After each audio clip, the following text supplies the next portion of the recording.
From amateur tennis player and tennis photographer, accompanied by a law degree from Penn, my special guest this week has built one of the great sports agency businesses of our time, Octagon Worldwide, which today is a division of Interpublic Group, IPG, on the New York Stock Exchange. Phil de Picciotto has been in the business for decades. His firm today represents star athletes like, well, have you heard of the NBA's Stephen Curry? In addition to his entrepreneurial story, which we will cover this week, Phil is a visionary about the sports world. And so I'm equally interested in learning and sharing with you some of his thoughts about the future. So from a rule breaker in the sporting world, we get insights, inspiration, and fun only on Rule Breaker Investing. It's the Rule Breaker Investing Podcast with Motley Fool co-founder David Gardner. And welcome back to Rule Breaker Investing. Well, I've been talking about this interview for a few weeks leading up to it, and now here we are. Here we are on, well, this comes out May 14th, 2019. Ironically or interestingly, that is 1 year ago to the date that, well, New Jersey won its U.S. Supreme Court case. The majority of justices saying, quote, the federal ban on sports wagering is illegal. Period, end quote. Now, we'll certainly be talking about that with my guest, Phil de Picciotto. We're not going to start there, though. But what a dynamic world the world, Phil, of sports is today. It's a big business, too. It's a big business that fans, I think, want to ignore sometimes so they can appreciate the action and engage in the social conversation around it. But it certainly has a universal language to it, and it's important in society. And you have made a career helping athletes and helping corporations meet athletes and linking those two together over now decades. I want to start with a much younger Phil de Picciotto. I'm not sure, Phil, what kind of an athlete you were as a little kid, but where did you grow up? I grew up in Manhattan, then went to college in Massachusetts and came down to D.C. just after that, not knowing exactly what I wanted to do. Were you a sports fan? I was always a sports fan. Loved it, tried to play it, not terribly well. So I'm living my passion. Yankees? Yankees. Got it. Knicks, Rangers, Giants. I hear you. I hear a little bit of it in your voice, but you don't really have, you have maybe a slightly discernible New Yorker accent. But let me ask you just a couple other things just about your childhood, Phil. How were you raised? What did your parents teach you, or what did you think about the world when you were 9 or 10 years old? I was very fortunate that my parents brought me up in what I would say is the right way. Very traditional, but very modern at the same time. They were both born in Europe. I was the first in the family born in the United States. And it was all about values, doing things the right way, treating people well, thinking long term, not cutting corners. So I grew up in the middle of Manhattan at a time when the city was changing, the world was changing around it, and I had the opportunity to be in a very cosmopolitan setting and was a globalist, I think, even at the age of 9. Do you remember your first ball game? Do you remember your first time going out, seeing the bright lights, maybe at a Yankee Stadium or something like that? Well, my most vivid sports memory when I was very young was my mom underhanded pitching baseballs to me in the backyard and also pitching tennis balls to me. She would stand at the net tirelessly and let me run around and I guess use most of the energy I had for the day. But I developed a passion for that. And at the time, at least, it's a little bit different now. Maybe people who played sports also consumed sports by going to stadiums to watch and then consumed sports either on the radio or through television. So media involvement as well. Now, I know you were a pretty good tennis player. You're probably being modest right now. Brag a little bit about your tennis career. Where were you at your height? There is nothing to brag about, I assure you. The height of my tennis career was probably playing a tournament in Central Park, and during some of the changeovers, I would pull out a tutorial book to make my opponent think that I was actually trying to learn something to change tactics. Tennis is a sport for a lifetime, so I was very fortunate to have been introduced to it at a young age, and it just took me to other sports and an acknowledgement of fair play and how to adapt to circumstances, which is one of the things that I think sports can uniquely teach. I really like that. And in fact, I'm going to digress briefly just to say that one of my own really impressionable memories out there as a very poor athlete myself, was on a tennis court. My friend Kimball Crosley, who'd gone to the University of North Carolina, Chapel Hill a few years ahead of me, was playing tennis. He's a much better player than I was. I hit a shot that I thought was out, and he said it was in. And afterwards, I said, Kimball, that was pretty much out, right? And he's like, I have learned, I was trained to always give the benefit to the opponent. So I always, if it's ever close, I always say it was in for you. And I have to admit, up until that point in my life, and I think I was probably like 21 or 2 when I had that experience, I didn't necessarily have that. I mean, I still make my best shot, but Kimball had this ethos that he would always give it to you. So that's an example of how our experience, even as very poor athletes on a nondescript tennis court, can really shape who we are and how we live. And it also translates to business because it's essentially process versus result. Some people are so focused on a result that they will win at all costs, and we still have that phrase in our common vocabulary. But in fact, the process is much more important than the result in any one moment in time, because if you love what you do and you do it often, then you will presumably get better at it, and you have to look long term. It can't just be about that point and a call that you try to finesse. We love that long-term message. That is very rule breakery. So thank you, Phil. It's already sounding great here on this podcast. Let me ask you one more question about your childhood. Were you an entrepreneur? I mean, a lot of people who start a business were like trying to sell people their baseball cards when they were 11. Were you that kind of a guy or not? Magic shows, but the audience was small, family only. They were a very kind audience. Do you still do magic? I don't. I try to for our clients. Yeah, I'm sure you do. Has magic ever been a client? Magic has not been a client. Okay, so some magic in your life, but maybe not enough magic in your life. Yes, that's very so well far. said. So Yes. far. So, Phil, I've only gotten to know you very recently. It's been a pleasure to get to know you a little bit through the Economic Club of Washington, which we're both members of. We see each other at those events, and that's how we kind of became friends. So I didn't know you years and years ago when you and a few business partners started what might have sounded like a crazy idea at the time, a sports agency. What were people thinking about when could you tell the early entrepreneurial story of Octagon Worldwide today? Well, my beginnings in the industry were at a law firm. I had just finished my first year of law school and was given a summer internship opportunity, which, by the way, I think reminds all of us that we each need to be given opportunities and then be able to give others opportunities. It's not automatic that somebody can find the passion in their work or be given even the possibility of pursuing it or learning about it to understand whether they want to do it or not. Eventually, after I had finished law school, this firm dissolved, and we were able to create our company named Advantage International out of that dissolution. Within a few weeks, we had to decide on the name of a company. We had to incorporate, hire people, rent offices, print business cards, and get on airplanes and start to build a business. Banking relationships had to be established. People relationships had to be established. We had to communicate what we were trying to do to the marketplace and how we were going to differentiate, because that's how brands have a chance to become established, as you know. And what year was this, Phil? Roughly how old were you? Like, where were you in life at this point? The law firm dissolved on my 28th birthday.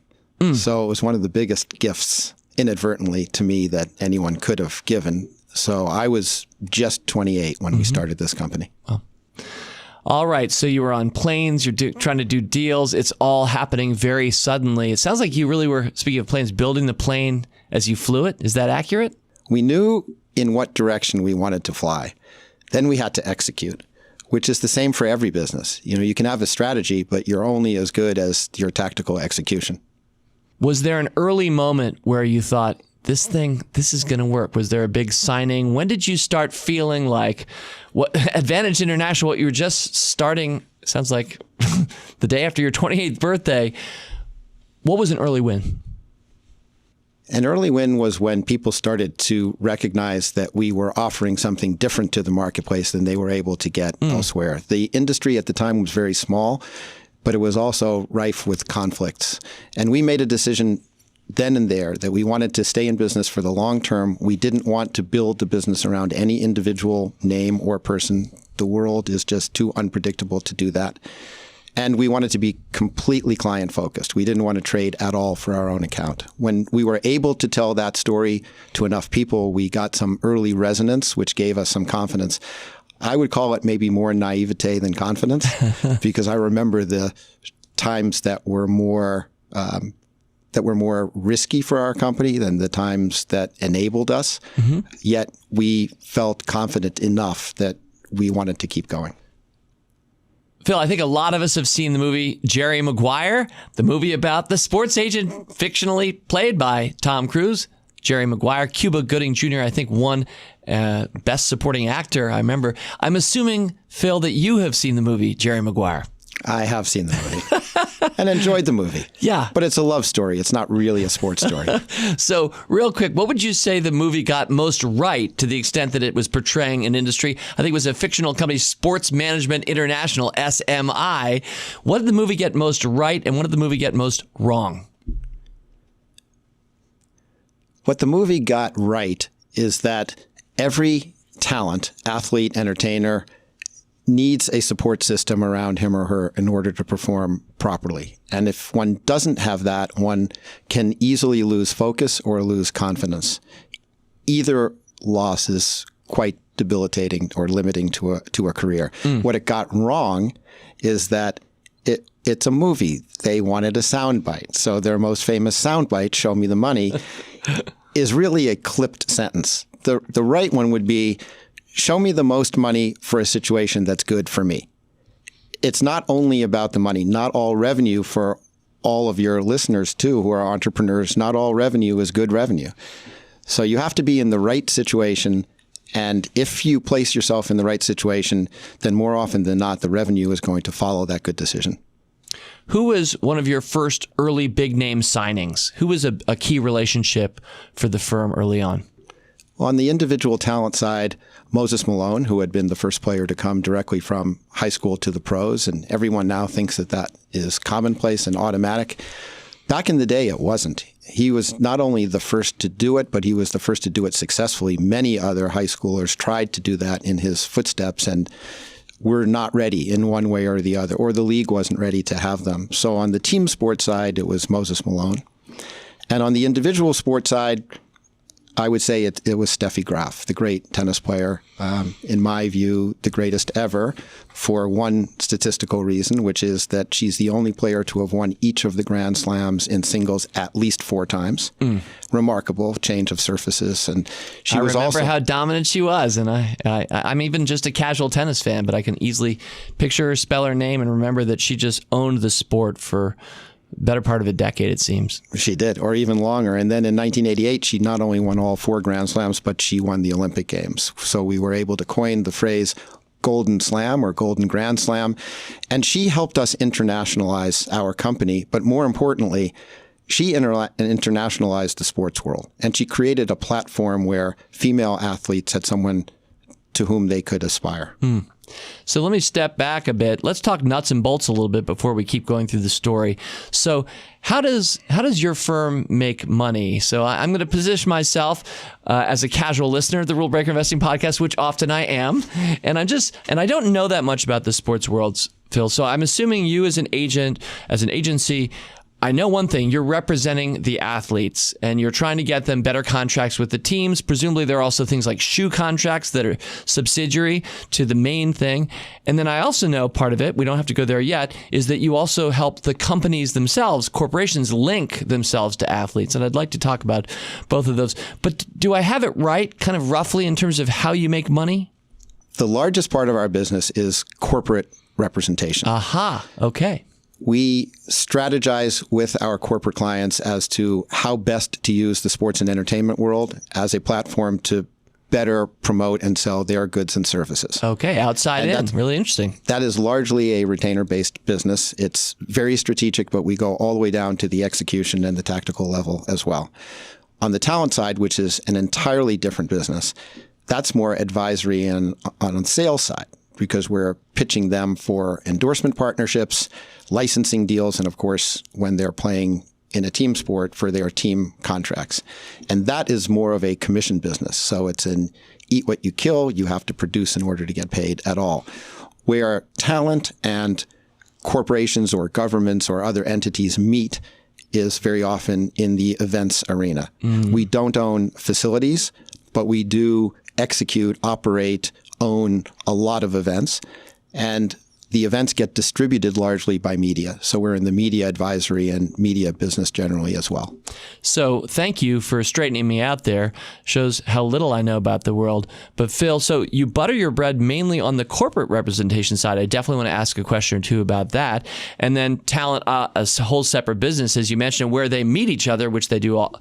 I mean, what a brilliant business model that you've been in there doing that. So Advantage International, the firm that you started, the agency you started, was it corporate representation first, even back then?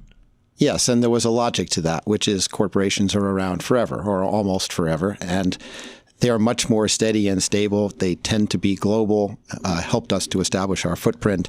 And we were also one of the first firms, or only firms in our space, who could really offer them worldwide insights at the time. Wow. And then on the talent side, everybody wants to hear about them, but careers were short even back then and getting even shorter. So there's a reason to have talent representation alongside corporate representation, but they really serve completely different purposes. So Phil, how about an example, either back in the day or these days? Give me an example of a corporation you've partnered with, how you made a strategy, and who showed up to make that strategy happen. When Winston withdrew from their NASCAR title sponsorship because tobacco was being legislated against, we brought Nextel to NASCAR. And even through its life cycle where it transformed into Sprint, we were executing that sponsorship for them for many, many years as title sponsor of NASCAR. And that's a sport. I mean, you're covering all the sports. I like to think I'm a big sports fan, but I really don't know NASCAR that well. And it just reminds me, Phil, just how expansive your view of the world is and all the many different relationships you have had and must have today, which is pretty awesome. Let's fast forward a little bit, because I know Advantage International, the company that you started, that's not the name it's known by today. I called it, I hope I have it right, Octagon Worldwide. Pretty sure I have it. It's a beautiful website with lots of stars represented and lots of corporations that you work with. Phil, how did Advantage International become Octagon Worldwide? In 1997, we all understood that the world was expanding. It had been quite closed before with the Soviet Union, with China, with other areas that really were not engaged in global commerce to the extent that they are now.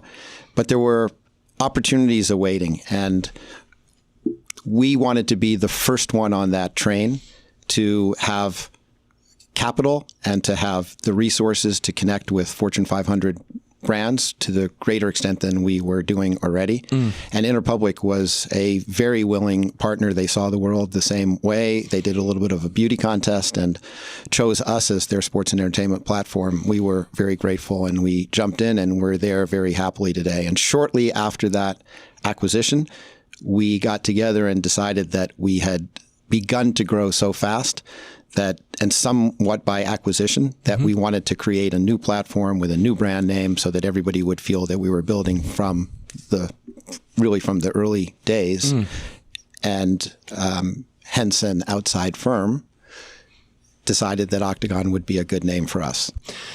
Now, in a private conversation you and I had weeks ago, you were just talking more casually, and I'm an entrepreneur too, and I'm younger than you, and I look up to somebody like you as somebody who knows a lot about the world. And I think, Phil, I remember you saying something like, hey, here's one bit of advice I have for you. Don't sell. I did say that. You know, your entrepreneurial spirit is unparalleled. So I think you've got a very long runway where you don't need to sell. There aren't any specific advantages to selling. Of course, I don't know your business as well as you, and you may decide that I'm completely wrong. But at our point in 1997 in our life cycle, we really made the calculation that the structure didn't matter. We did want to be even more global than we were. But the most important thing for us was to be around people who had the same vision. Aligned vision, shared vision is critically important for a company. We were very fortunate, and we found that with Interpublic. And it's been exemplified over the years, so we're still very happily performing for them today. But it isn't always the case. And we had no ulterior motives. Again, we didn't make that move for financial reasons or personal reasons in any way. We really wanted to establish a legacy brand. And we thought that being part of one of the biggest marketing communications conglomerates in the world gave us the best chance to do that. So before I ask you just about a couple of entrepreneurial lessons, we have a lot of small business owners listening to Rule Breaker Investing globally, so I'd love to hear advice that you have for us.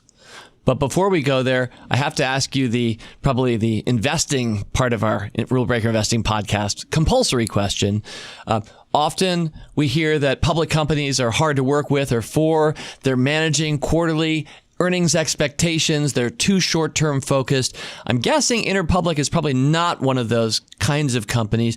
22 years later, you are still, I think you're the president of the company, Phil. You're still right in there working with them as an aligned partner. But any reflections on what it's like to work within a division of a larger public company? Interpublic is certainly focused on its investor community and shareholder value, and that requires in this day and age looking short term. But you can't create a long term simply by amalgamating quarter after quarter of unpredictable events. So there needs to be a mix, and there needs to be a trust factor. How much are you going to focus on the short term with urgency? How much are you going to focus on the longer term with patience?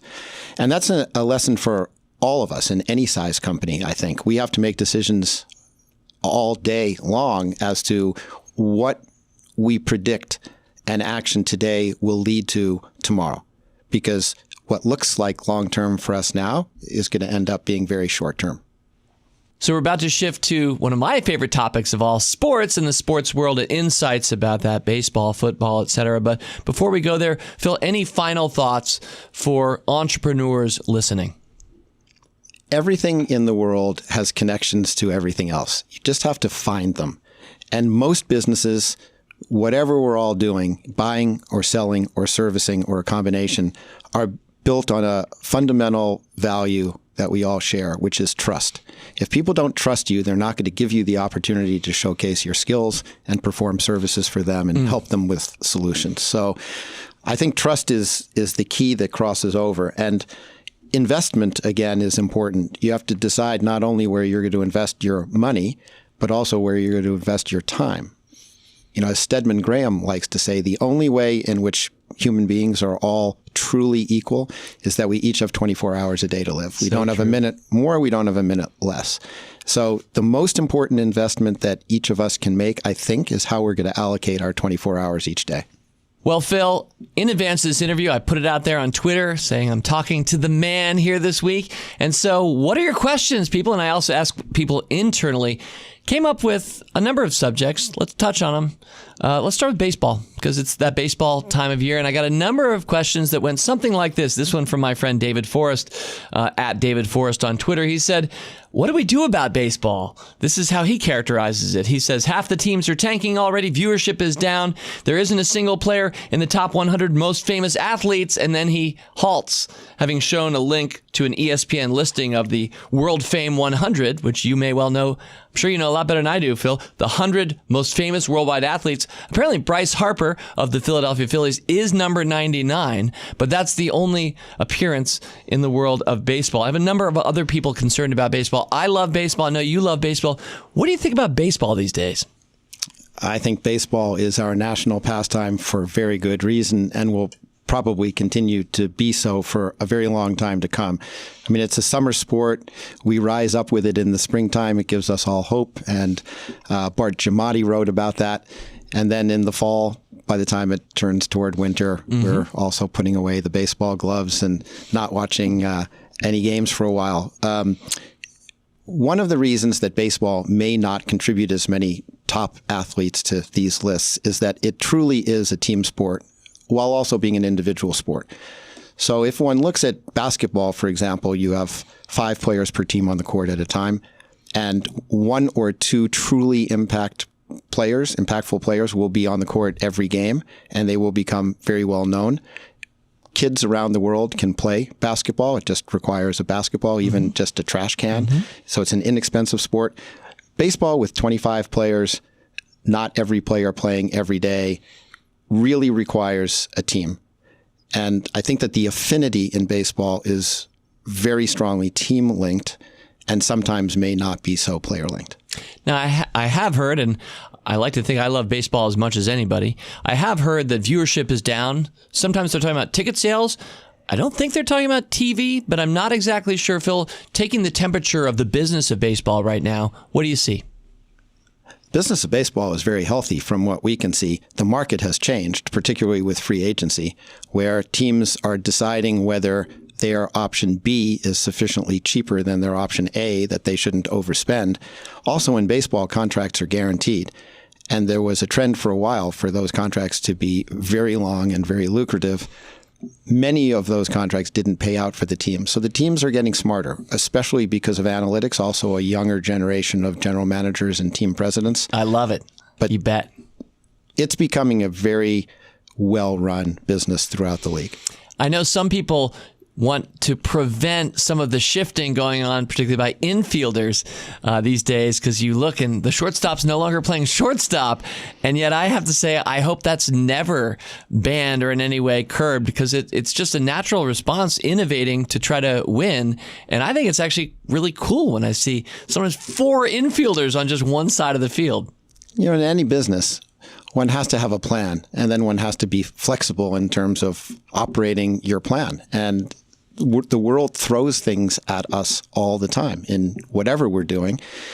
And in baseball, that shift is one way that a team can react to try to force a change in their competition's habits.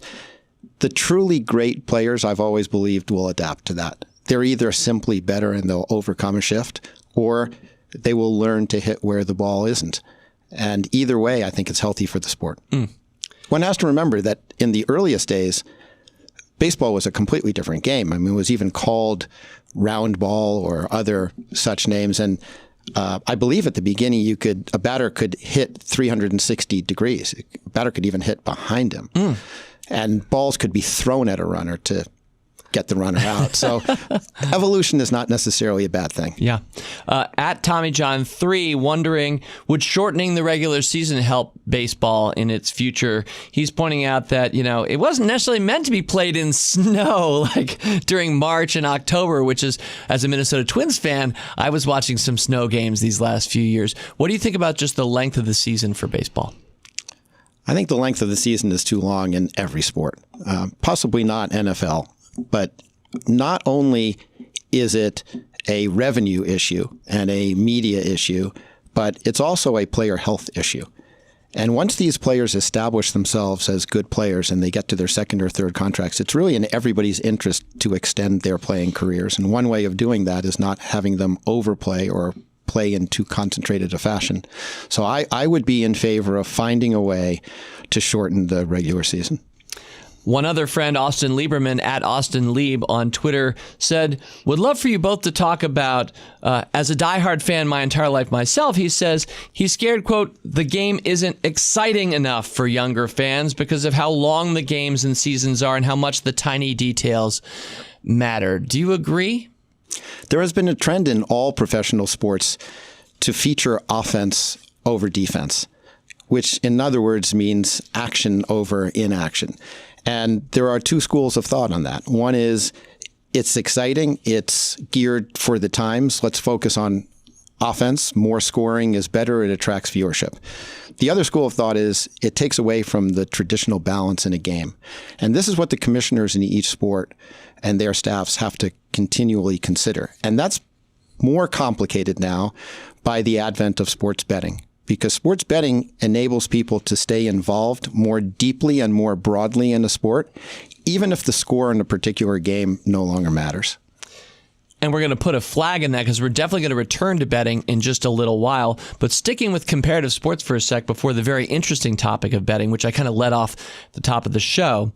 Phil, which is a bigger sport, maybe for corporations or for your talent? I don't know. Tennis or golf? Tennis and golf are both global sports. They're played by men and by women. And the athletes really control when and where they play, what they wear, and how they conduct their careers. They're not part of a team or a league. And that creates business opportunities and also requires them to take care of themselves, to build a team around themselves. The differences, I think, are less important than the similarities. The similarities are that the leading athletes in golf and in tennis are known globally, oftentimes by their first names. Tiger, Serena, Roger and Rafa. And that is true throughout history, back to Martina and Chris and Steffi and, Rod for Rod Laver. The biggest difference between tennis and golf is that tennis is a global tour, and the majors are part of the international circuit. And in golf, there is no single global tour. There are multiple tours. Let's go to the NFL, such a big and popular sport here in the United States. Increasingly, I know the league hoping it becomes a global phenomenon. And yet, of course, the controversy, Phil, of is this game safe enough? Concussions. My friend Maggie Doran dropped me a note saying in 2017, a report published in JAMA, researchers studied the donated brains of 202 former football players, found that 87% had CTE, which is chronic traumatic encephalopathy, a horrible brain disease caused by trauma. Of the 111 brains from former athletes who played professionally in the NFL, 99% had CTE. The heartbreaking results, she says, suggest that CTE may be linked to football. Phil, what is your take on this? How can the NFL reduce play that causes brain trauma? Can it survive and flourish into the future? The NFL is very concerned about player safety, and they obviously have the wherewithal and the financial wherewithal in particular to do whatever can be done in that area. It's not only football. It's also our military. It's also kids who are skateboarding or snowboarding who can have concussive events. And in fact, I think the most common concussive event is in women's soccer, particularly in college. So this is an area for society to consider. When an athlete gets to the pro level, the NFL level, it's a choice, and presumably an educated choice that people make as to a lifestyle that they're willing to live and a risk that they're willing to take. And throughout the history of humankind, I don't particularly like it, but the fact is that people have gone to see events with violence, back to the days of the gladiators in Rome, and now with ultimate fighting and with boxing and other sports in between. So I think that the NFL, which really has a very small, tiny percentage of the world's population as its playing base, is going to be absolutely fine. With regard to the statistics, there's an old saying that there are two forms of deception, lies and statistics.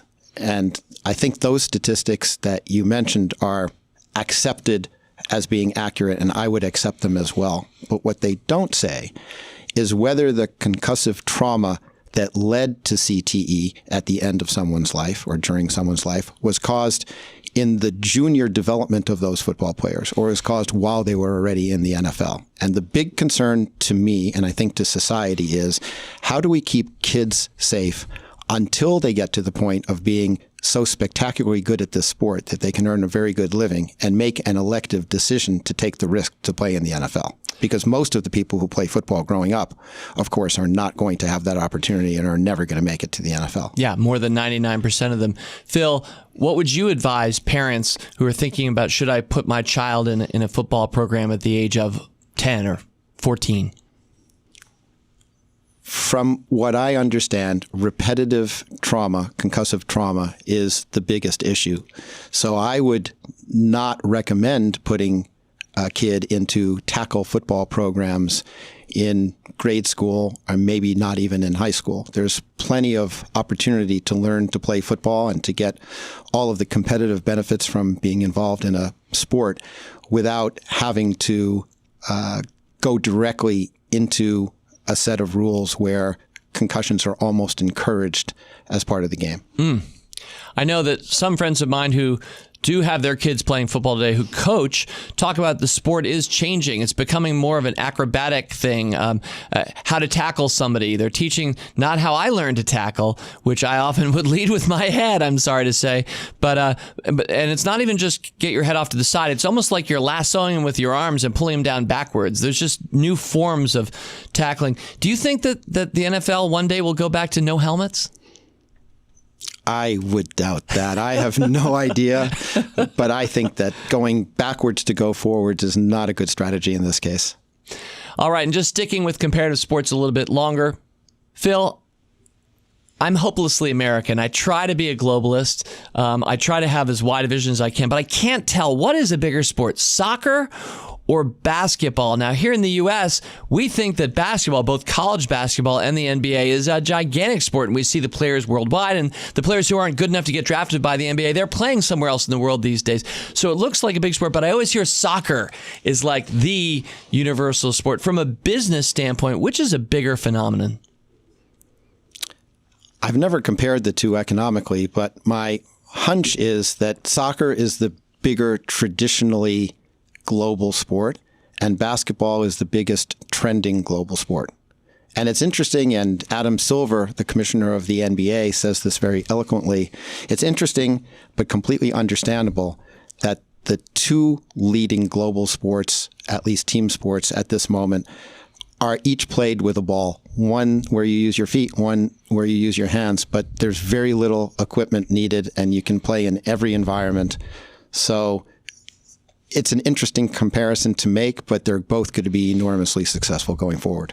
And I guess a big part of the popularity of those sports, in addition to the simplicity of a single ball, is that you can kind of play it with one other player. Just a friend. You can, even though basketball we know is 5-on-5 or soccer's 11-on-11, you can just kind of hoop it up with a friend and not feel like you need to have 9 other players on a diamond, or, at least, 5 or so for a good Nerf football game. Exactly. All right, and now our final section, Phil. I want to start talking about the future, and I don't think we should start talking about the future until we start talking some about betting, because I know that's a big part of your thinking. You referenced it a little bit earlier. I grew up in a world where to bet on a sport, I think it was illegal, except that I heard that over in the UK, they were constantly punting, betting on what was happening in sports. It seemed like more of an American phenomenon that we weren't allowed to bet. But of course, people were betting anyway. They had bookies, or they had their office pool, which I guess was technically illegal for an March Madness office pool 10 years ago if you were playing for money. Feels like the whole world is shifting. Sports betting is a complicated issue. There's so much money that's already being spent in that area that it's inevitable that those governing the sports will want to capture it for their own benefit. On the other hand, the integrity of the game could be at risk. And without that integrity, it goes back to our conversation earlier about trust. Integrity is fundamental to any business, but particularly, one might say, in the sports business. So let's talk about looking in the future. Still, that's where we're focused. Let's talk about 3 major forms of revenue. I'm just curious how you would rank them 10 or 20 years from now in the capital F future. So the 3 forms I'm thinking of, Phil, first are, how about stadium revenues, things like ticket sales, concessions, etc. A second one, TV revenues. That can include streaming, internet-based revenues. And then a third, betting money that's being bet on the games. Which do you see growing fastest in the next 20 years?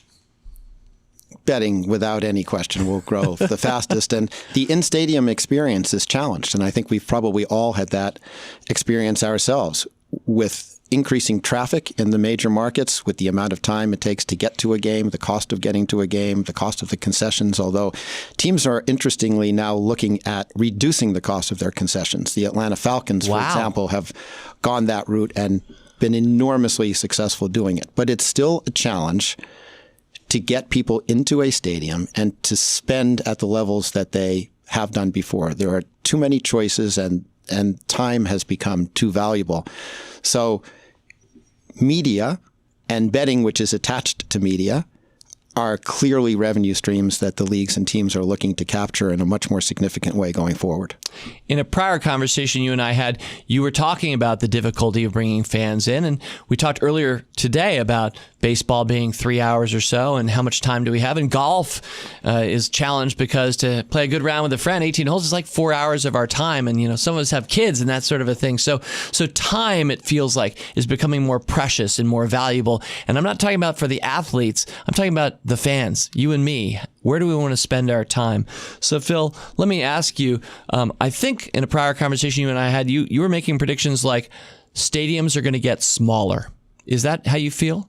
Yes, the trend has already started. There was a time when stadiums got larger and larger. It was almost a badge of honor to have high attendance.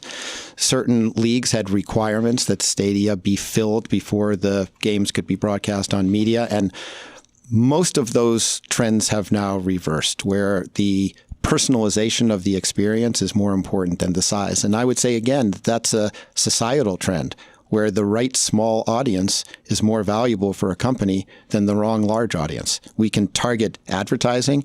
We can target the way that we try to present and sell our products or services.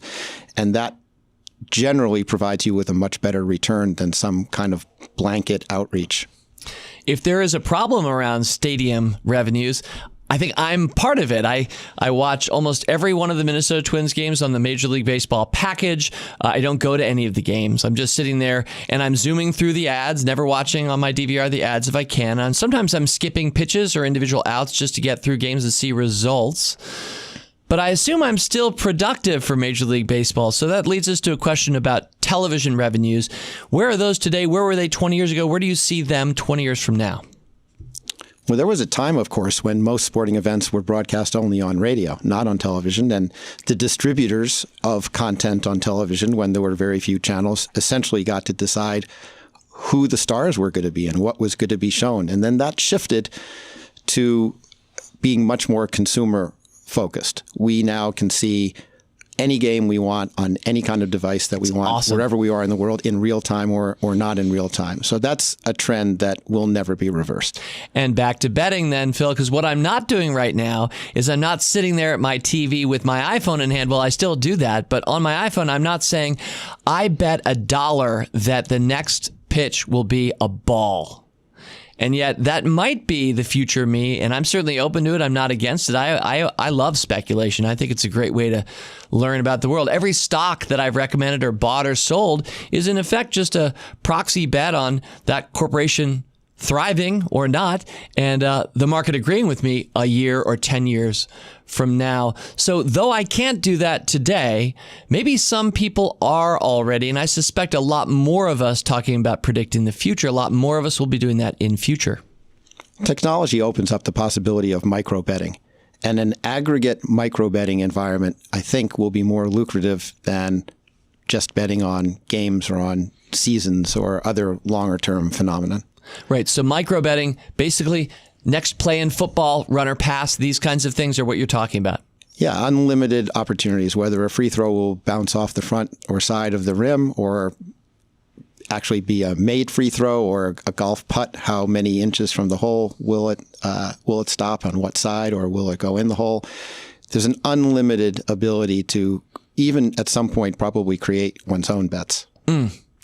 Makes sense to me. And I have a feeling this is a section of the interview where if we listen to this 10 or 20 years from now, we'll be laughing at how simplistic my questions sound, sort of like when the internet was just starting and people like Brian Gumbel were saying, well, what is internet? Right? So because I have a feeling it'll be so prevalent in the future that we'll look back and think, well, it was funny to think that they couldn't bet on that back then. So for any big trend, whether it's the dawn of the internet or in this case, more sports betting in the United States, I'm always curious, like, who are the early movers? Is this already happening out there, Phil? Again, I'm describing myself as not doing this yet, but I'm certainly open to uploading $100 from PayPal into an account and having fun and probably running that baby down from 100 to 0 because the house seems to always win. But regardless, Phil, is it already happening?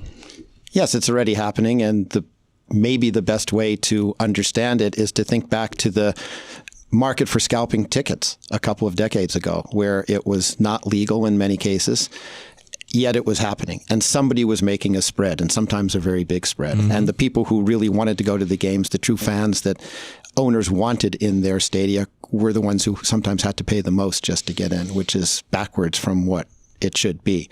So if you think about that in the betting world, rather than having it unregulated and having people who have not invested in the underlying property making that spread, the teams in the leagues are going to try to capture it. And all of them are interested. And again, the biggest issue is whether the technology that enables betting will also be the technology that can police betting and maintain the integrity of the sport.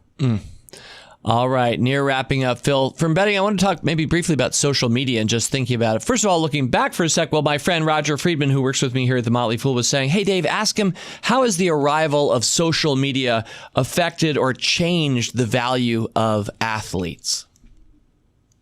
Social media has removed the filters. So the athletes who are good at it gain an enormous benefit. They can control the timing and the messaging to connect directly with their fans. And the athletes who are not terribly good at it typically tend to stay away because there are enormous risks associated with it as well. As those fences that were dividing fans from athletes back in the day, both literal, like sitting behind the wall in left field, or the intangible ones like no access to athletes, but now Twitter gives us access. So as those walls start coming down, do you see a world where, let's say, virtual reality, I can watch the game through the quarterback's point of view 15 years from now? I hear people talk about those kinds of things. Always interested in how technology is going to change. Technology has a big influence in sports already, and that influence will only get bigger. Certainly, virtual reality is an opportunity for team owners to provide scalability for each seat in the stadium. And one doesn't just sell it once. One can sell it to as many people as they want with that particular point of view. But technology and data are also important in player evaluation, player performance, because in real time, a coach can decide what someone's playing status should be in the next 10 minutes of a game, for example, based on the oxygenation of his or her blood or various other factors that are going to be measurable right on the sideline. And that gets into the same societal issue that we all have, which is the benefit and the opportunity versus privacy rights. Who owns that data and who's going to be able to trade that commercially to improve their financial position in a negotiation? And I guess maybe one of my favorite questions, this one came from Andy Courtwright at ACourtWR8 on Twitter. Andy, clearly you think the way I do, because Andy says, jump ahead 20 years, Phil. What is the most radical innovation that will be common in sports at that time?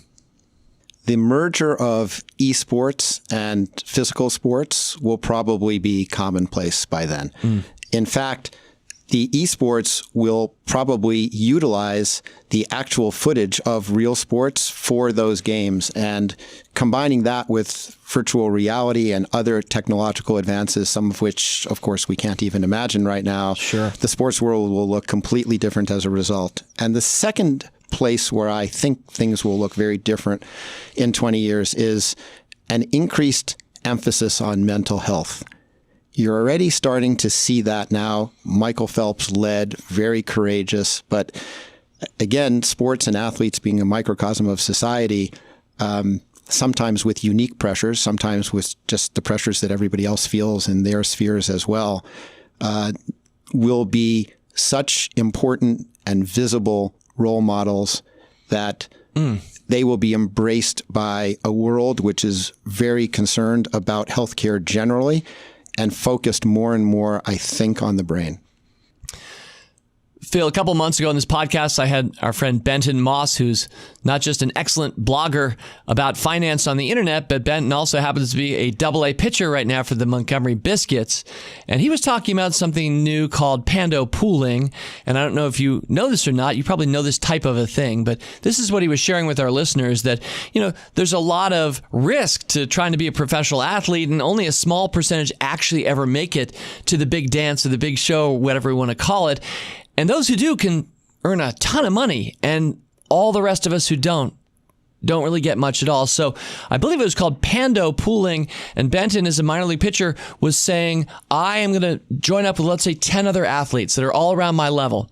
And if any of us makes the big show and starts getting a major league contract, we pre-commit to paying for the rest of our lives 10% of all we make back into our pool. I believe this comes out of a couple of Stanford B School students, and I think the business itself would be they take 1% of everything, kind of a thing at a business level. But I thought that was a really interesting model. Do you have any thoughts on that kind of a model, either for baseball or sports in general? I don't know about that platform in particular, but it strikes me that it might work for a very limited audience. It's basically risk tolerance of an athlete to decide whether to do that or not. And it strikes me as being similar to betting on the field in a horse race as opposed to some of the favorites. So my feeling, without having studied this at all, would be that for an athlete with substantial talent, it's not the right thing to do. That one needs a pretty substantially sized pool for it to work. And one also has to remember that most athletes don't make a lot of money. The average NFL career, for example, is shorter than the period covered by the rookie wage scale. So it's only if an athlete gets to a second or a third contract typically that they make a lot of money. So it's a socialized way of diffusing risk and limiting one's upside. I just don't know who the buyers would be other than the pool of athletes themselves involved.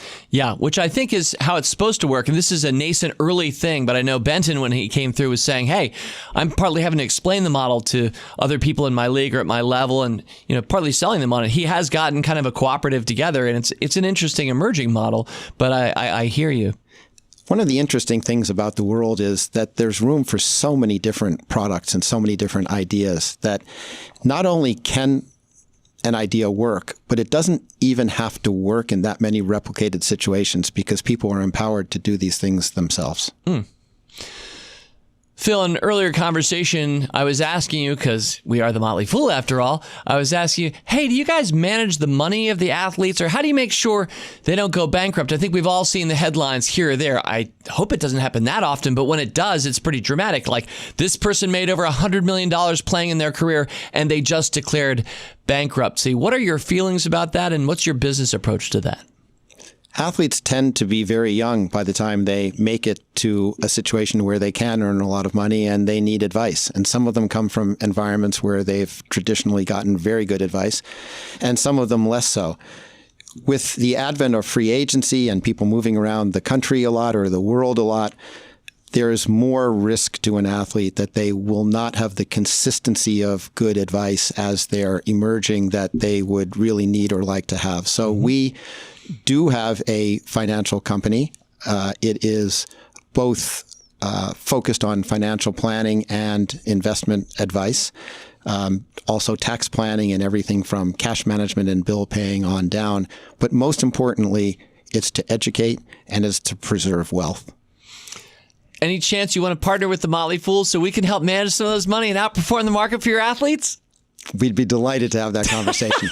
we partner with outside firms all the time, and you're at the top of the heap. All right, we should have good. the conversation. Good. Well, we won't do business on this podcast, but all right, Phil, well, I saved this one to last to close out. This one comes from I think a mutual acquaintance of ours, my friend Mahan Takavoli at Mahan Y on Twitter, and he wrote this. I thought you don't show immediate recognition as like he's one of your close friends.